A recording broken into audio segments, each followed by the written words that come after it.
Now, Pride Month may be over, but there are still plenty of celebrations to come throughout July. Downing Street, however, had their Pride party on Tuesday, where the Prime Minister, at time of recording, boasted about something that makes the UK pretty unique. Let's get style icon, I like that. I'm really proud that we've got the gayest parliament. I don't think just of all time, anywhere in the world, I don't think there's any parliament that is gayer than this part. That is fantastic. It does seem that this might actually be true, with the website lgbt.mp claiming that 75 MPs are part of the community, making up around 11% of the House of Commons. In this same speech, Starmer cited a handful of policy wins the government has delivered for the LGBT community, such as work on HIV/AIDS and on hate crimes. There is, however, one manifesto pledge that the government have claimed to be delivering on that's been subject to a lot of scrutiny in recent days. Last week, Labour's deputy leader posted this: "I'm really pleased that a draft bill to ban conversion practices for LGBTQ+ people has been published today. I made sure it was in our first King's Speech, and I am glad we're keeping this important commitment to equality and to protect people from abuse." Now, so far, so good. This is one can that's been kicked down the road for almost a decade, having originally been pledged almost 6 prime ministers ago by Theresa May in 2018. It's a draft bill, meaning that it's not going to go to Parliament yet, so there's still time for it to be both improved or indeed frustrated. The government claims the ban is trans-inclusive, which previously proposed Tory legislation was not.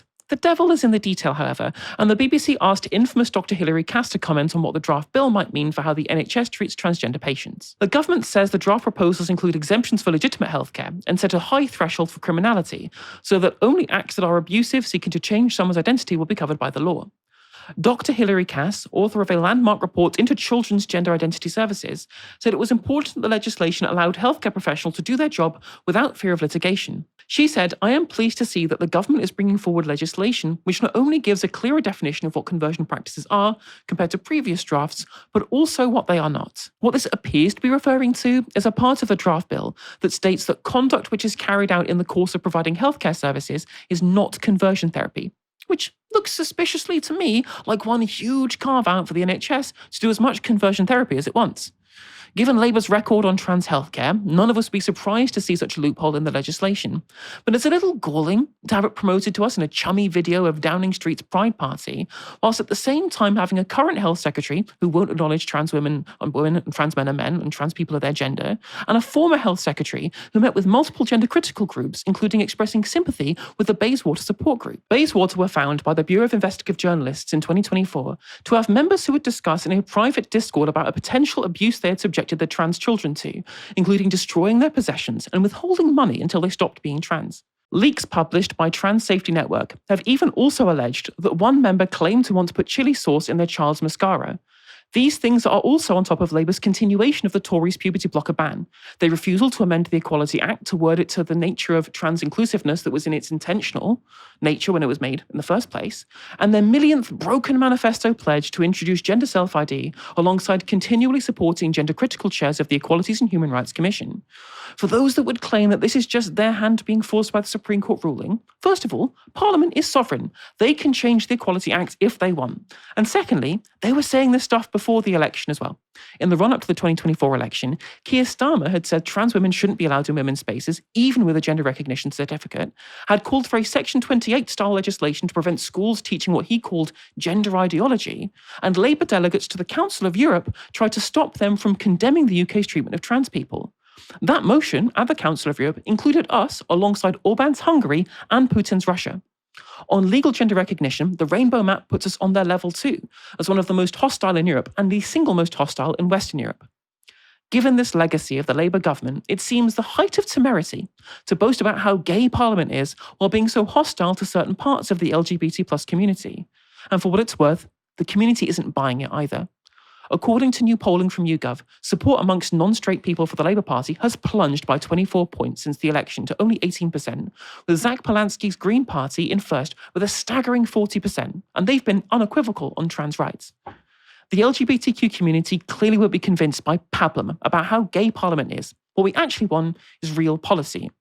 Stephen, what did you make of that boppy music and that promotional video alongside the reality of what they've been like in government? I mean, the music was killing me. The music was the whole thing was too much, but the music just took me out and took me over the edge. What this all shows is that this is a party which is bereft of ideas and has no understanding of the notion of leadership at all.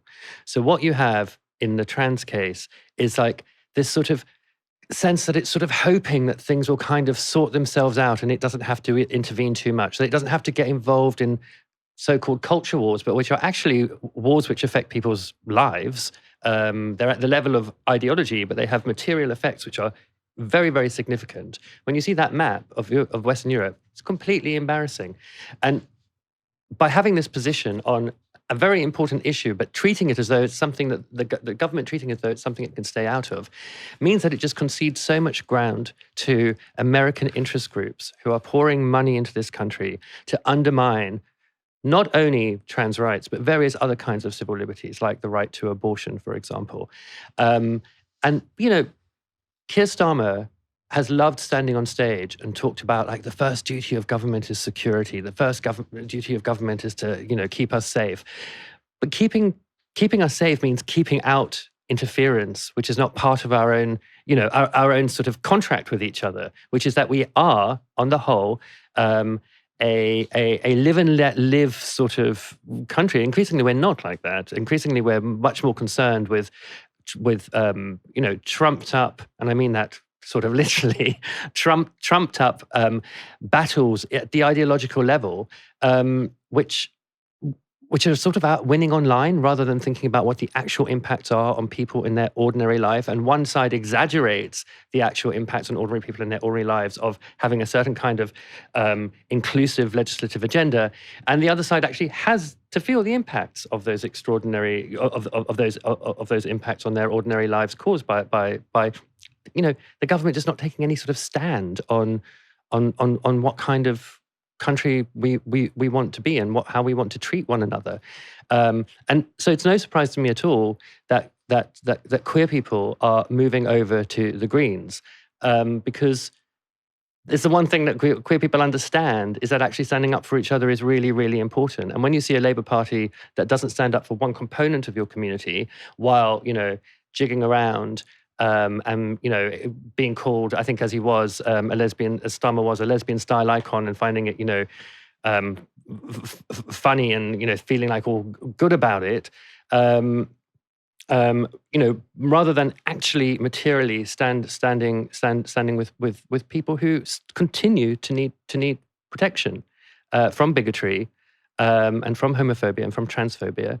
And I think queer people who are part of a community can see that, you know, a government that won't stand up for trans people is also a government that at some point may not stand up for them, and they'd rather be in a party and vote for a party that they know is going to stand up for everybody, which is what the Greens currently represent. And it's, to me, you know, as someone who, you know, really, you know, Labour was my party for a very, very long time, it's tragic to see that it's not a party that would, you know, that I could feel like I could belong to, and you know, that you could feel that you could belong to. Absolutely, absolutely. I mean, it's certainly one of the many, many, many things that pushed me away from the Labour Party. And one thing I will say as well is that people talk about identity politics a lot. Well, for some of us, it's survival politics. Obviously, I'm very lucky to be in the position that I'm in, right? But there's a girl who was called Alice Littman, and she was waiting for ages for gender-affirming care on the NHS, and she never got it, and she killed herself. And Caroline Littman, her mother, went to meet with Wes Streeting, and Wes Streeting just would not even bother entertaining, as far as I can remember from what Caroline Littman said, the idea of there being enough intervention for kids. He was like, you're too scared about what might happen if things go wrong. And I'm like, well, we know what happens when things go wrong. People don't get the care they need, and then they die. Yeah. And that's the reality. Like, it's survival politics for a lot of us. And that's worth pointing out, by the way, that when we looked at the polling there is obviously a lot of younger people are more likely to be LGBT, and the younger population skew significantly more leftwards. But it's part and parcel, really. It's not just Labour wanting to disabuse themselves of the queer community in lots of cases. But there's a lot of the Labour Party's kind of internal discussions about who they want to represent that kind of reviles the fact that they're being represented by young, progressive, metropolitan people with socially liberal values. They view themselves as being historically the party of kind of the post-industrial areas, which, you know, aren't really voting Labour much anymore. And so they really have this kind of antagonism towards to young progressive people, no matter how socialist they may be for what is nominally a democratic socialist party. And they just refuse to admit they need the votes of young people to be able to win. And if they continue along this way, because of how supportive the queer community young people are, that people will continue to flock to the Greens, in my opinion. Yeah, they will. And I will say something on air now about, I've been trying to, people are looking forward to a change with Burnham. And there's this idea that has been floated to me by some around him that they really want to talk to our audience, this audience of people moving towards the Greens, who are Green curious, who want to leave Labour.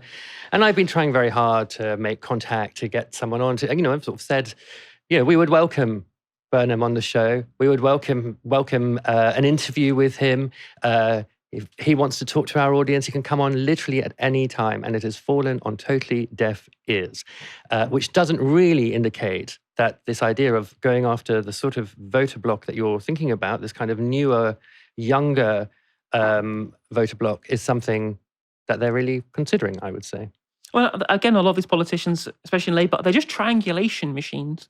As you pointed out with the Keith Harris and Orville comparison between McSweeney and Starmer earlier, they were obsessed with finding the sweet point in terms of what policies poll best, rather than having a belief and sticking to it and selling it to the public. Yeah. They believe that, the fight for trans rights is something worth capitulating on for, the ends justify the means, right? But I have a friend who moved over from America. She fled the Trump administration with their significantly worse crackdown on trans rights over there, and to immediately come to a country that said, well, we don't think you're welcome either, right? And what message are we sending to the world if that's what's happening?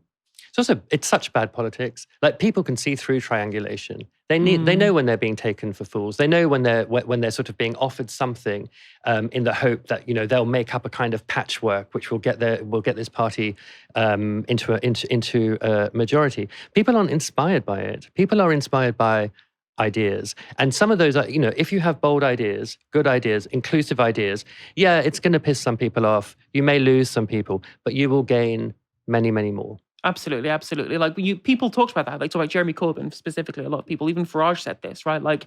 You may disagree with him, but at least he believes what he believes. At least he's a socialist, right? And, when you hear Andy Burnham, West Streeting, James Murray, Keir Starmer, all people who've previously unequivocally said that trans people are their gender they say they are, and who all now say that that's not true, right? Those clips are online. Yeah. Those clips are all found on social media, right? It's just like when Labour Party pick up flags and wave them around at conferences as if people will believe they're not being pandered to. One thing about this government that is kind of universal is they treat the public like idiots. They treat the public like they don't know what they've said before, and that they can just say anything and the public will believe them. And the reality is that people can see through them, and all it will do will lose them votes on both sides, as we have seen from every poll that's happened since the general election. But let me just say one last thing, which is, Andy Burnham, come on the show, set the record straight, anytime. Yeah, we are welcome to have you. We promise we won't be too nasty. We want to hear what your ideas are. Well, exactly. We'll have robust debate and robust questioning, but at the end of the day, the future of the country is at stake. And whether or not we agree on everything politically, whether we agree on the prospectus for the country, where we want to see everything, at the end of the day, we all have to live here, right? Exactly. Just because I don't like the Labour Party now doesn't mean I want the government to fail, because at the end of the day, we're going to be the ones picking up the can if everything does go to shit. So we want to know what you're up to, Andy. We want to know what your plan is, and we want to offer some, polite critique, shall we say? Yeah, inquiry. Open inquiry. Absolutely, absolutely. And on that bombshell, thank you very much, Stephen, for joining me tonight. Thanks for having me, Helena. It's been an absolute pleasure. Dream team on top form as always. And thank you everyone at home for tuning in as well. Make sure that you come back tomorrow for another live stream from 6 p.m. For now, you're watching Novara Media, and good night.